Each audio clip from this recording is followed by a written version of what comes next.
Waouh, c'est incroyable. Pas mal, hein? Ah non, c'est pas chez moi malheureusement, je suis comme vous, je découvre. Bienvenue à Chambord. Ce château est étonnant car il ne ressemble à aucun autre. Bon, par où on commence? Ça m'a l'air un peu compliqué cette architecture, il y a tellement à regarder, c'est si grand. Mais en fait, c'est un château fort, non? Allons voir ça de plus près.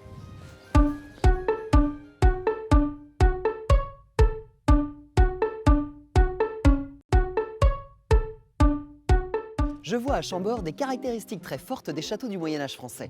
Les parties basses du château sont massives et les parties hautes, au contraire, sont constituées de toitures très élancées, foisonnantes de décors dans un esprit gothique. Par sa silhouette, on est vraiment très proche des châteaux de Saumur ou du Louvre, tels qu'ils étaient au Moyen-Âge.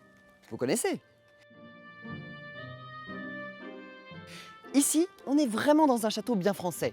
On retrouve un bâtiment principal, le donjon, avec ses grosses tours d'angle et cerné d'une enceinte. C'est très semblable à la forteresse de Vincennes, qui a été construite au XIVe siècle. Vu d'ici, j'ai bien l'impression qu'il y a un chemin de ronde à la base des toitures tout autour du donjon. Et en arrivant, j'ai failli tomber dans des douves. Des douves. Si avec tout ça, j'apprends que Chambord n'est pas un château fort du Moyen-Âge, je veux bien qu'on me transforme en bouffon du roi. Venez avec moi sur les terrasses du donjon, je vais vous montrer tout ça d'en haut.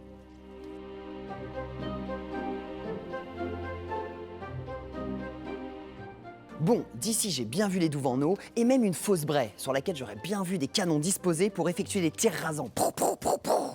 Aucun doute possible, Chambord est une sorte de château fort.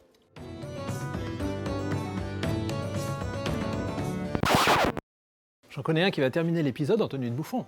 Pardon, mais vous êtes? En train de vous observer depuis 5 minutes et je vois que vous en mêlez un peu les pinceaux, mon cher. Et comment ça? Chambord a été construit par François Ier en 1519. On est au début du XVIe siècle, c'est le début de la Renaissance et le Moyen-Âge est terminé. Mais je comprends pas, j'ai vu un donjon, des fausses braies et j'ai même failli me noyer dans des douves. Oui, effectivement, de nombreux éléments sont inspirés du Moyen-Âge. Mais il s'agit là simplement d'un héritage du passé. Vous voyez cela comme une sorte d'hommage architectural. C'est ce qui permet à François Ier d'assurer une continuité, mais aussi d'affirmer sa puissance et d'entretenir son image de roi chevalier. Oui, d'accord, mais mon erreur était logique, on est quand même bien dans une architecture typique du Moyen-Âge, non? Oui et non, c'est plus compliqué que ça. Vous ne voyez pas toute la richesse du château. Vous laissez de côté certains détails. Et surtout, vous oubliez toute l'influence de la Renaissance italienne. Lorsque François Ier, au début de son règne, se rend sur les terres italiennes, comme ses prédécesseurs, les rois Charles VIII et Louis XII, il découvre là-bas de nouvelles architectures. Surtout, il s'émerveille devant des constructions idéales de puissants princes italiens qui affirment ainsi leur grandeur, leur modernité, leur richesse. Alors rien d'étonnant à ce que l'architecture de la France s'inspire de cette architecture italienne. On ouvre les façades pour faire entrer plus de lumière. Vous voyez toutes ces ouvertures et surtout ces passages ouverts sur l'extérieur par de grandes arcades. Ce sont des loggias, mot italien. Ce château n'a plus de fonction défensive. Désormais, le royaume de France est en paix. Et place également au décor. Toutes ces formes d'ardoises que vous voyez plaquées en losange et en cercle sur les parties hautes du château, elles s'inspirent directement des façades de la Chartreuse de Pavie en Italie. Et les décors des façades reprennent pour la plupart des thèmes qui sont chers à l'Antiquité, que justement l'Italie de la Renaissance avait redécouvert, comme par exemple les coquilles de Vénus. Bref, il faut que le château soit le plus beau. Mais la beauté, c'est aussi une question de géométrie. En façade, toutes ces lignes horizontales, les moulures, qui recroisent les lignes verticales des pilastres, cela offre au regard un quadrillage régulier et symétrique. Le plan est lui aussi moderne et symétrique. Les 4 salles d'entrée forment précisément un plan en croix grecque, qui reprend le plan des nouvelles églises de la Renaissance italienne, comme celui de la basilique Saint-Pierre, l'église du Pape à Rome. C'est ce qu'on appelle le plan centré. Autour du centre se déploient 4 bras de croix identiques, et entre eux se déploient 4 quartiers pour y mettre les logis. Et il y a au 2e étage ces impressionnantes voûtes à caissons, qui sont à l'image des plus belles églises d'Italie. Donc vous le voyez, finalement, François Ier a été conquis par l'Italie. Et c'est justement le moment où il décidait de construire Chambord. Je vois. Eh ben, moi qui pensais percer les secrets de Chambord rapidement. Mais vous n'avez pas vu le plus impressionnant? Venez voir ce qui se passe au cœur même du donjon. Alors là, c'est magnifique. Il est grandiose cet escalier. Oui, et tout à fait exceptionnel. Il représente à lui seul ce qu'est l'architecture de Chambord. C'est un escalier double. Des escaliers doubles existaient déjà au Moyen-Âge. Mais là, c'est la première fois qu'on en place un au cœur de l'édifice, comme s'il en était la colonne vertébrale. Pour se mettre en scène, il n'y a pas mieux. Mais un escalier double, c'est-à-dire, parce que là, je ne vois qu'un escalier face à nous. Alors disons que cet escalier est construit comme la structure de la molécule d'ADN, en double spirale, où 2 volées de marche se passent l'une au-dessus de l'autre en s'enroulant autour du même noyau creux.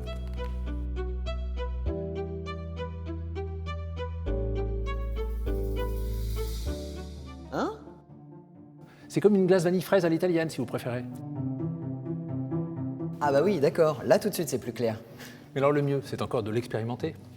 Nous allons prendre chacun une entrée et nous retrouver au premier étage. C'est parti.